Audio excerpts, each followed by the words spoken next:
Depuis 1995, les Pokémon ont conquis le monde entier avec des jeux vidéo, séries animées et énormément de produits dérivés. Ce qui a rendu Pokémon une des franchises de Nintendo les plus populaires à ce jour. Depuis le début de Pokémon, les fans de partout créent des théories sur leurs petits monstres de poche préférés. Certaines théories sont super convaincantes et d'autres plus ou moins. J'ai donc choisi 5 théories sur Pokémon que j'apprécie particulièrement. Et je voudrais préciser que ces théories ne sont pas de mon cru. La première théorie que je vous présente aujourd'hui raconte que Aérodactyle serait un Zubat préhistorique.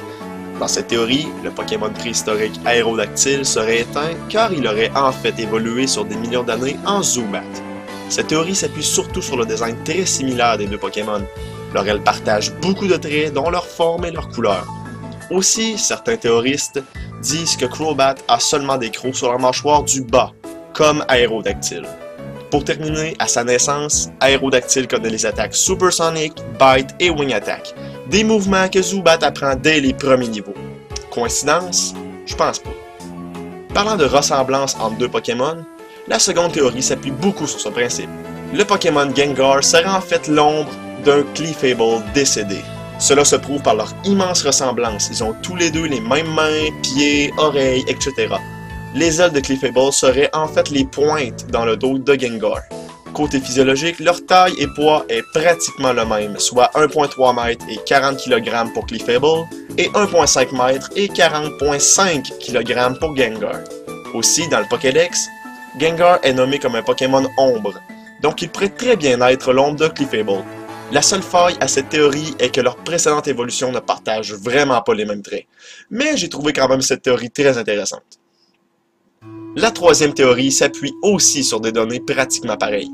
En fait, les Ditto seraient des clones ratés de Mew. En effet, Mew et Ditto pèsent tous les deux 8.8 livres, soit 4 kg.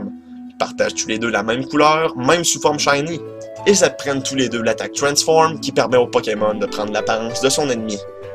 Dernière preuve concernant cette théorie est que, dans la première génération, les Ditto peuvent être attrapés au manoir Pokémon de Cinnabar Islands. Le même endroit où les expériences sur Mew et Mewtwo ont été effectuées. C'est quand même d'importantes coïncidences. Parlant de Ditto, la prochaine théorie est encore en lien avec lui. Dans cette théorie, Grimer, le Pokémon en glu toxique, serait un Ditto qui a muté à cause de la pollution. Alors que le Ditto est pollué, son ADN change, il perd l'habilité de se transformer et se change en un tas de glu toxique.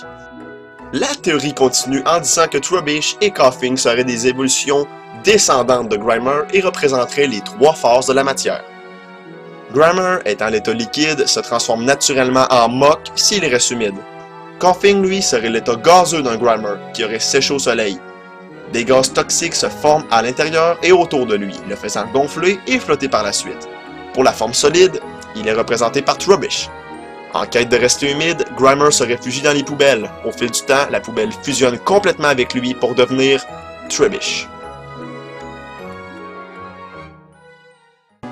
La prochaine et dernière théorie est assez triste, je vous avertis, sortez vos mouchoirs.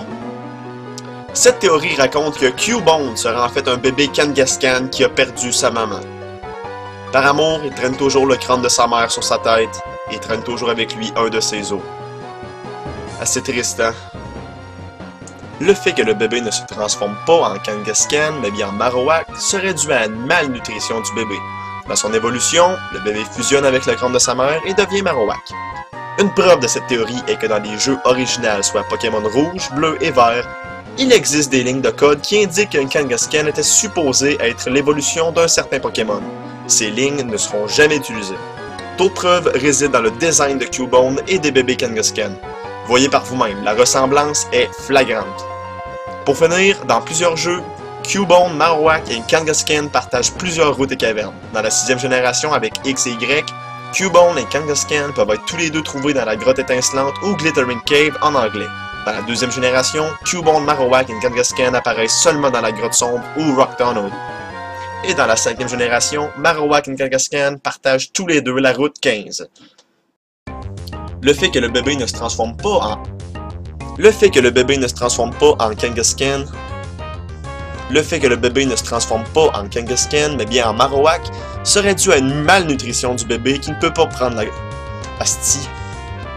Le fait que le bébé ne se transforme pas en Kangaskhan, Mais bien, Marowak serait dû à une mal... Asti de Chris, m'as-tu la dire, cette phrase-là?